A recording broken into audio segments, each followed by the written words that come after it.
அப்பா இந்த வீட்லயே நம்ம தங்கிப்போமாப்பா?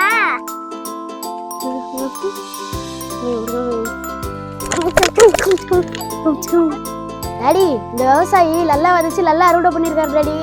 Price Lord. கர்த்தருடைய நாமம் மகிமைப்படட்டும். இனிய புத்தாண்டு வாழ்த்துக்கள். கர்த்தர் உங்களை ஆசீர்வதிப்பாராக.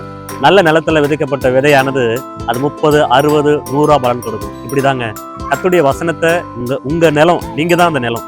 உங்க நிலத்துக்குள்ள நீங்க நல்ல அதை விதைச்சிருந்தீங்கன்னு சொன்னா நீங்க 30, 60, 100 பலன் கொடுப்பீங்க. இதுதான் கர்த்தர் கொடுத்த வாழ்க்கையில கனி கொடுக்குற வாழ்க்கையா இருக்கணும், பலன் கொடுக்குற வாழ்க்கையா இருக்கணும்னு சொல்லி 2026 உங்களை நாங்கள் ஆசீர்வதிக்கிறோம்.